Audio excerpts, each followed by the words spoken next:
시청자 여러분 반갑습니다. 오늘도 그 본주제를 말씀드리기 이전에 간단한 소주제를 하나 먼저 말씀드리겠습니다. 이 6.25 때 그 미군 포격에 의해 가지고 숨진 사람에 대해서 이 국가가 배상을 하라는 이러한 황당한 기사가 오늘 나왔습니다. 자, 이 내용이 어떻게 된 것이냐면요. 50년도 그 9월 1일 날 포항 앞바다에서 일단은 그 사람의 무리들이 이동을 했는데, 그때 당시에 그 현장에 있던 국군 지휘관 같은 경우에는 그 사람들을 그 위장한 북괴군이 침투하는 것으로 그렇게 판단을 했습니다. 그래서 이 포항 앞바다에 떠 있던 그 미국의 헤이븐호에다가 포격을 요청을 했습니다. 자, 그 결과로 당시에 그 죽었던 사람들 중에서 그 아들이 자기 아버지 같은 경우에는 이 민간인으로서 단순히 피난 중이었다고 이렇게 그 손해배상 소송을 낸 사건입니다. 그런데 우리 민법 같은 경우에는 이 전쟁이라든지 천재지변 같은 이런 불가항력적인 사태에 대해서는 기본적으로 이 배상 책임을 지지 않는 것이 원칙입니다. 자, 이러한 전쟁에 대해서 국가가 그 국민들에게 배상 책임을 지는 이런 나라가 어디에 있습니까? 이 전쟁 포격의 피해자에 대해서 배상 책임을 지는 나라가 있습니까? 물론 당시에 그 사망한 사람이 민간인이라면은 억울하게 하겠지만은, 그러나 그것이 바로 이 전쟁의 무서움 아니겠습니까? 따라서 굳이 배상 책임을 요구하려고 한다면은, 굳이 따지려고 한다면은 김일성이한테 따져야 되겠죠. 그리고 반복을 해야 되겠죠. 자, 이 70년이나 된 사건을 갖다가 관련자도 없는데 이렇게 일방적인 판결을 해도 되는 것입니까? 왜냐하면은 당시에 지휘관 같은 경우에는 그 이동하는 사람들을 북괴군이라고 판단을 했습니다. 자, 그렇다면은 그 지휘관의 말도 들어봐야 되겠죠. 그리고 이 전쟁이라는 것은 이 밤에 하다가 보면은 이 아군 간의 그 교전으로 죽는 경우도 비일을 비재합니다. 그리고 이 전쟁 같은 경우에는 사실은 많은 부분들은 그 시가전이 벌어지는데, 그렇다면은 그 시가전을 하다가 적군을 죽이기 위해서 그 건물 안에 있던 그 북한군을 포격을 해서 그 건물이 부서진다면은 그렇게 해서 파괴된 건물들도 다 국가가 배상을 해야 되는 것입니까? 그리고 이 서울이라든지 그 대구 같은 경우도 이 북괴군들한테 점령되어 있었는데, 그 북괴군들을 소탕하기 위해서 서울이나 대구를 만약에 폭격을 했을 때 그때 북괴군만 죽었겠습니까? 많은 우리나라 국민들의 그 인명도 살상이 되었을 것이고, 또 많은 건물들도 파괴가 되었을 것입니다. 자, 그런데 그렇다면은 그런 것들도 다 국가가 배상을 해줘야 되는 것입니까? 도대체 어느 나라가 그런 나라가 있습니까? 그런 식으로 이 전쟁에 대해서 이 국민들한테 국가가 배상해주는 나라가 어디에 있습니까? 더군다나 이 사건 같은 경우에는 이미 2016년도에 대법원에서 그 소멸시효가 완성되었다고 이 각하 판결을 내린 그런 사건입니다. 자, 그런데도 불구하고 이 문재인 정부의 헌법재판소가 그 사건을 가져와 가지고 이 과거사 사건 같은 경우에는 이 소멸시효를 적용하는 것은 위헌이라면서 그런 판결을 내리면서 결국은 이런 판결이 나온 것입니다. 자, 이쯤 되면은 제가 볼 때에는 이것은 헌법재판소가 아니라 헌법부정소 같습니다. 자, 이 배상 판결이라는 게 뭡니까? 결국은 이 배상이라는 것은 이 불법 행위에 대한 배상을 말하는 것이죠. 그렇게 본다면은 이 사건을 통해서 문재인 정부가 말하고 싶은 것은 결국 이 미국이 6.25 때 참전했던 것은 불법이라는 것을 말하고 싶은 것은 아닌지 저는 그렇게 생각해 볼 수밖에 없는 것입니다. 자, 그런데 이 몇 개월 전에는 인천시가 그 인천 상륙작전 피해자에 대한 그 배상에 대해서 조례를 만든다는 그런 얘기가 한번 나온 적이 있었습니다.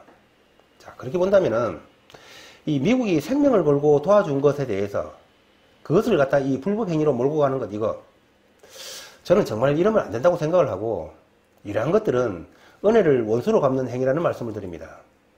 자, 시청자 여러분들이 아시는 대로 이 지소미아가 최종적으로 23일이 되면은 종료가 됩니다. 자, 이 지소미아 23일 되면 어떻게 되겠습니까? 궁금하시죠? 그렇지만은 누구라도 이런 것들은 사실 섣불리 예측을 할 수는 없을 것입니다.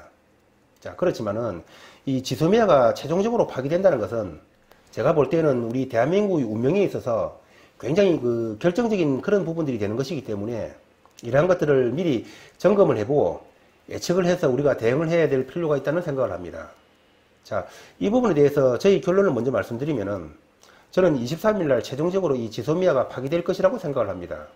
자, 이 지소미아가 최종적으로 파기가 된다면 대한민국은 어떻게 될까요? 지금은 그 대한민국이 비교적 이리 조용을 하지만은 저는 지소미아가 최종적으로 파기가 된다면은 그 이후에는 일본의 대규모의 경제 제재가 있을 것이라고 생각을 합니다. 자, 제가 왜 그렇게 생각을 하는가? 이 문재인 정부가 본다면은 이 그동안에 지소미아와 관련해 가지고 이 미국의 중재 요청도 한다고 했습니다. 그리고 일본 천황적의식 때도 이낙연을 파견하는 등 약간 우호적인 제스처를 취했지요. 또한 이 태국 아세안 그 정상회담에서 이 문재인이가 아베하고 정상회담을 하면서 이 우호적인 회담을 했다고 이렇게 보도가 나오고 있습니다. 그리고 이 아베와의 정상회담에서 이 문재인이가 필요하다면은 고위급 회담도 하자고 이렇게 아베한테 제안도 했습니다. 그러니까 아베가 가능한 모든 방법으로 해결 방안을 찾자고 이렇게 얘기를 했습니다. 그리고 문화일보 같은 경우에는 이 한일이 현안 문제를 해결하는 데 있어 가지고 대화로 해결하자는데 원칙적으로 합의를 했다는 이런 보도를 내놓고 있습니다. 자, 그런데 이러한 긍정적인 보도들에도 불구하고 저는 왜 이 23일 날 이 최종적으로 지소미아가 파기될 것이라고 보느냐 하면은 저는 문재인 정부의 이러한 일본과의 관계 개선에 대한 제스처들이 저는 쇼쇼쇼라고 보는 것이고 근본적으로는 이 문재인 정부가 지소미아를 파기할 것이라고 저는 생각을 하고 있는 것입니다. 제가 왜 그렇게 생각하느냐 하면은 만약에 이 문재인 정부가 진정으로 이 일본과의 관계를 개선할 의지가 있다면은 이 문제를 해결하기 위해서 사실은 이 미국과의 중재도 필요 없습니다. 그리고 고위급 회담도 필요가 없습니다. 바로 이 징용 배상 문제만 처리를 한다면은 이 일본과의 문제는 깔끔하게 해결이 되는 것입니다. 아주 간단한 것이죠. 자, 그런데도 불구하고 이낙연이를 보내고 문재인이가 아베를 만나고 하는 것들은 저는 결국은 이 쇼쇼쇼라고 보는 것입니다. 일본의 요구사항이 뭡니까? 이 징용 배상 문제에 대해서 그것을 처리하라는 것 아닙니까? 그 처리만 하면은 간단한 것이죠. 끝나는 것입니다. 자, 그런데 그러한 것들을 하고 있지 않다는 것은 결국은 이 문재인 정부가 이 일본 문제를 해결할 의지가 없다는 것을 말하는 것이라고 저는 보고 있는 것입니다. 정확하게 말하면은 의지가 없는 것이 아니라 애초에 이들은 처음부터 이 지소미아를 파기할 의도가 있었다고 저는 보는 것입니다. 왜냐하면은 이 강제징용 문제가 처음에 나왔을 때 일본이 그 송금이라든지 비자 같은 것을 제한한다고 경고를 했었지요. 자, 그럼에도 불구하고 이 문재인 정부 같은 경우는 그러한 경고들을 전부 다 무시를 하고 압류를 진행을 했습니다. 자, 그것뿐만이 아니죠. 거기다가 일본 초계기에 대해서는 바로 총부리를 겨누었습니다. 자, 그러한 것들을 이 문재인 정부가 과연 모르고 했겠습니까? 따라서 저는 그러한 것들을 의도적으로 했다고 보고 있는 것입니다. 그렇기 때문에 이 이낙연이를 보내가지고 뭐 중재를 한다든지 문재인이가 아베하고 만났다든지 이러한 단편적인 뉴스를 보고 쏘가서는 안 된다고 저는 보는 것입니다. 그렇다면은 이러한 우호적인 제스처들은 이 문재인 정부가 왜 취한다고 저는 보고 있는 것인가? 그거는 이 지소미아가 파기됨으로 인해 가지고 앞으로 이 일본 정부가 대대적으로 취할 이 경제적인 그 제재 때문에 그런 닥쳐올 파장에 대해서 저는 이 문재인 정부가 쇼쇼쇼를 하고 있다고 보고 있는 것입니다. 진정한 이 일본과의 문제 해결 의지가 있다면은 징용 문제를 처리하면 끝나는 것입니다. 자, 그런데 어떤 사람들 같은 경우에는 그런 강제징용 배상 판결 문제는 이미 대법원에서 판결한 문제인데 어떻게 처리를 하느냐고 이렇게 말을 하시는 분들도 있을 수 있겠지만은 이 정부가 어떤 정부입니까? 바로 돈을 갖다가 물 쓰듯이 쓰는 정부 아닙니까? 자, 그렇다면은 이 강제징용 문제가 비록 대법원에서 판결이 나왔다고 하더라도 그것은 이 북한에 퍼주는 돈에 비해서 1000분의 1, 10,000분의 1만 하면 해결될 문제들입니다. 결국은 이 간단한 본질적인 문제를 해결하고 있지 않기 때문에 저는 쇼쇼쇼라고 보고 있는 것이고, 따라서 이 지소미아의 결말이 어떻게 되겠습니까? 23일 날 저는 최종적으로 파기될 것이라고 보는 것입니다. 자, 그렇지만은 이러한 생각과는 달리 실제 결과는 사실은 어떻게 나올지는 아무도 알 수가 없습니다. 그런데 이 일본이 기본적으로 그리고 본질적으로 요구하고 있는 것을 외면하고 있는 문재인 정부를 본다면은 문재인 정부가 이 문제를 해결할 의지가 없다고 분석을 하는 것이 현 시점에서는 타당한 분석이라는 생각입니다. 자, 문재인 정부의 이런 간단한 행동을 본다면은 이 누구도 쉽게 예측할 수 없는 이 23일 날의 지소미아 결과에 대해서 예측을 할 수가 있는 것입니다. 자, 이 제가 예측을 하는 대로 23일 날 지소미아가 파기가 된다면은 그 이후에 대한민국은 어떻게 되겠습니까? 자, 지금 현재까지는 비교적 조용합니다. 그런데 사실은 지금 현재도 조용한 것은 아닙니다. 자, 이 기사를 보시면은 이 9월 달에 이 불화수소가 일본으로부터 우리나라로 거의 수출된 것이 없습니다.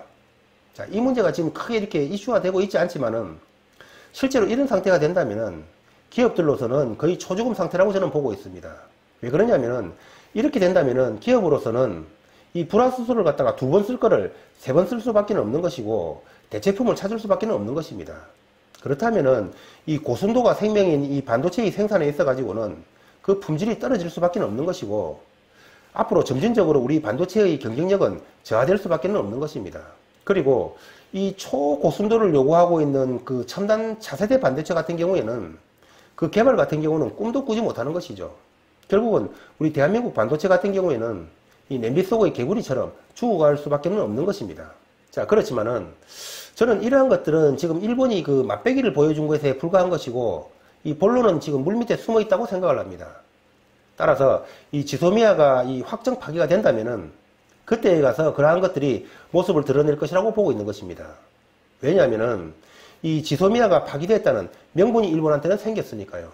그렇기 때문에 앞으로 우리 대한민국 경제 전반에 걸쳐서 닥쳐올 이러한 제재들에 대해서 저는 제2의 공포라고 명명을 하는 것입니다. 자, 그런데 이 미국 같은 경우에는 어떨까요? 저는 이 미국 같은 경우에도 우리나라를 지금 제재하고 싶어서 안달이라고 생각을 합니다. 그렇지만은 저는 앞선 방송에서도 말씀드린 것처럼 이 미국이 쉽게 우리 대한민국을 제재할 것이라고 생각은 하지는 않습니다. 왜냐하면은 미국이 경제 제재로 우리를 제재하기보다는 트럼프는 이 문재인을 이용할 것이라고 저는 보고 있는 것입니다. 왜냐하면은 여러분 아시는 대로 이 문재인 같은 경우에는 북한에 못 퍼져서 안달이지 않습니까? 그렇다면은 이 나중에는 반드시 이 북한 쪽으로 엄청난 비용이 필요할 때가 있을 것입니다.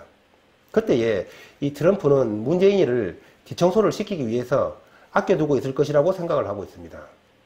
자, 이 지소미아 파기 같은 경우에는 앞으로 우리 대한민국의 운명에 있어서 굉장히 이 결정적으로 작용할 문제라고 저는 보고 있습니다. 그렇기 때문에 우울한 소식에도 불구하고 시청자 여러분께서 참고하시라는 말씀을 드리면서 오늘 방송을 마치겠습니다. 시청자 여러분, 오늘도 행복하고 건강한 하루 되십시오. 좋아요와 구독 부탁드리겠습니다. 감사합니다.